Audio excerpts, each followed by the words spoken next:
ہم جمعہ میں نماز پڑھنے جاتے ہیں، جلسہ سنتے ہیں، جمعہ میں ہم جاتے ہیں خطبہ سنتے ہیں، وہاں بھی ہمیں کوئی نہ کوئی خطیب نماز کی دعوت دیتا رہتا ہے. تو آخر نماز کی ایسی اہمیت کیوں؟ ایک انسان 5 وقت نمازی ہے، ایک انسان نماز پڑھتا ہے تو اللہ رب العالمین اس نماز کو بھی اس کے ساتھ، یعنی اس کے خوشحال و کامیاب زندگی کے ساتھ جوڑ دیتا ہے. کس طرح جوڑتا ہے؟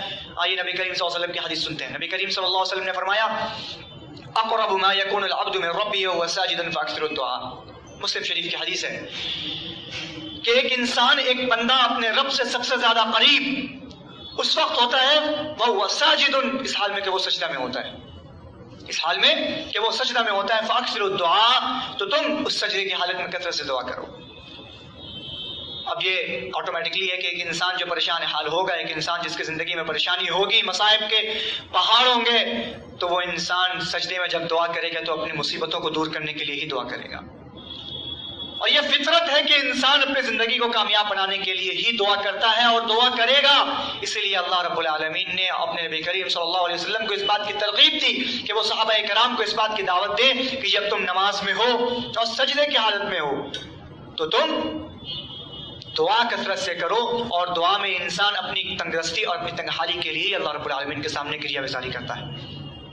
اور سورہ بقرہ کی وہ مشہور آیت نبی کریم اللہ رب العالمین نے فرمایا یا ایھا الذین آمنوا استعینوا بالصبر والصلاۃ ان اللہ مع الصابرین، کہ ایمان والو استعانت طلب کرو، مدد طلب کرو. کس چیز کے ذریعہ؟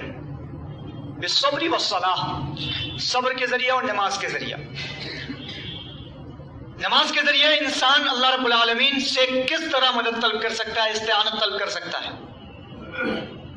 تو ذرا نماز تکبیر تحریمہ سے لے کر سلام تک نماز کا جائزہ لیں، اور نماز کے اندر پڑھی جانے والی تمام دعاؤں کا جائزہ لیں. تو جب ہم ان دعاؤں کے معنی کو، ان دعاؤں کے مفہوم کو ہم جب پڑھیں گے تو یقین جانیے وہ تمام دعائیں اللہ رب العالمین نے اسی لیے بیان فرمائی تاکہ انسان اس دعا کے ذریعہ اپنے زندگی کی تنگدستی، اپنے زندگی کی تنگحالی کو دور کر سکے. اللهم اعني على ذكرك وشكرك وحسن عبادتك لا اله الا الله وحده لا شريك له. اللهم اني اعوذ بك من البخل واعوذ بك من الجبن واعوذ بك من عذل العمر واعوذ بك من فتنة الدنيا واعوذ بك من عذاب القبر. یہ تمام دعائیں ہم نماز میں پڑھ ڈالتے ہیں لیکن ان دعاؤں کے مفہوم پر ہم کبھی غور نہیں کرتے.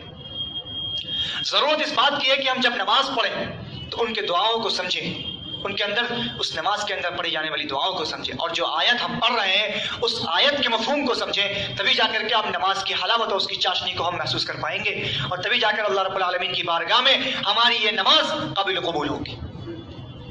نبی آخر الزمان جناب احمد مجتبیٰ محمد مصطفیٰ صلی اللہ علیہ وسلم فرمایا کرتے تھے، صحابہ کرام سے اس بات کی تلقین کیا کرتے تھے اور فرماتے تھے کہ جعلت قرۃ عینی فی الصلاۃ، کہ میری آنکھوں کی ٹھنڈک نماز میں رکھی گئی ہے. میں جب نماز پڑھتا ہوں تو اللہ رب العالمین میری آنکھوں کو ٹھنڈک نصیب فرماتا ہے، میرے دل کو اطمینان حاصل ہوتا ہے. کب؟ جب میں نماز پڑھتا ہوں. اور جب اس انسان کے دل کو مطمئن نماز کر دے، اس انسان کے لیے اس سے بڑی کامیابی کچھ نہیں ہو سکتی، اس انسان کے لیے اس سے بڑی خوشحالی کچھ نہیں ہو سکتی. تیسرا ضابطہ، خوشحال اور کامیاب زندگی گزارنے کا تیسرا ضابطہ تقوی شعاری ہے، پرہیزگاری. اور یہ جو انسان اپنی زندگی میں تنگ حال ہے، اپنی زندگی میں تنگ دست ہیں، زندگی سے پریشان ہیں، ان کے لیے نسخہ کیمیا ہے. کیوں اور کس طرح؟ جب ہم قرآن پڑھیں گے، قرآن کی آیت پر روشنی ڈالیں گے، جب ہم قرآن کریم کے آیات کے مفہوم کو سمجھیں گے، اس کے تقاضوں کو سمجھیں گے، تبھی ہمیں اللہ رب العالمین کے وہ رموز جو اللہ رب العالمین نے آیت کریمہ کے اندر جو پوشیدگی چھپائی ہے زندگی گزارنے کے بہترین اصول کا، وہ اصول ہمارے سامنے رونما ہوں گے اور وہ اصول ہمارے سامنے واضح اور آیا ہوں گے.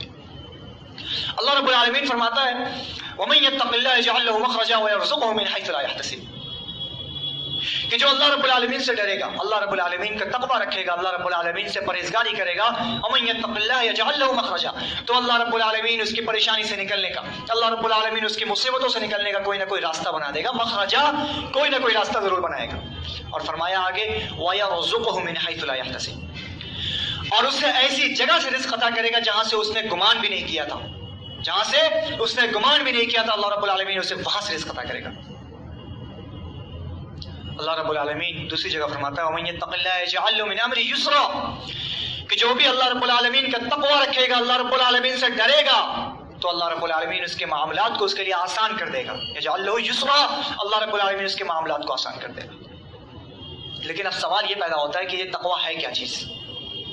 یہ تقوی ہے کیا چیز؟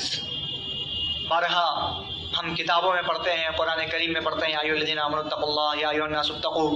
تو اس تقوی کا معنی کیا ہے؟ یہ تقوی ہم سے کس چیز کی طلبگار ہے؟ تو جب ہم تقوی کے معنی کو دیکھیں گے، مفسرین کی تفسیر کو دیکھیں گے، تو تمام مفسرین نے تقوی کی یہی تعریف کی ہے، جس کا خلاصہ یہ ہے کہ ایک انسان گناہوں سے پرہیز کا، گناہوں سے اجتناب کا عزم مصمم کر لے کہ وہ دنیا فانی تک، جب تک اللہ رب العالمین نے اسے زندگی دی ہے، وہ رہتی دنیا تک اور رہتی زندگی تک اس گناہ کی طرف دوبارہ رجوع نہیں کرے گا. اس بات کا تقوی، اور ساتھ ہی ساتھ اس بات کا تقوی کہ اللہ رب العالمین نے ہمارے اوپر جو فرائض فرض کیے ہیں، اس فرائض کی انجام دہی بھی اس تقوی کے اندر داخل ہے. تو یہ ہوتا ہے تقوی.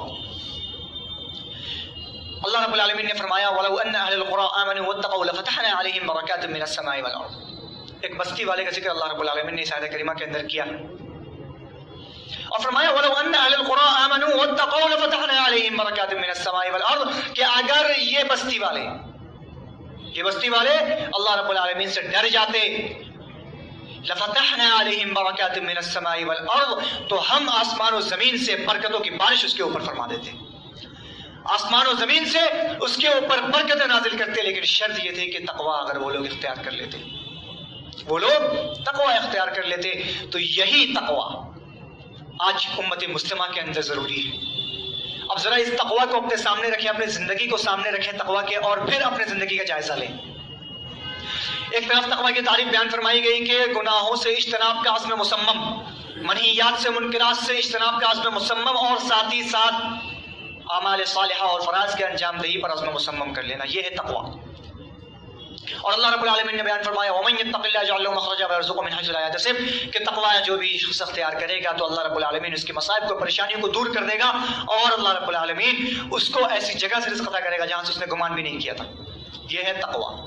اب اس تقوی کو ہم سیٹ کرتے ہیں ایک جگہ پر، اور پھر اس کے بعد اپنے اعمال کا اور اپنے گریبان پہ جھانکتے ہیں.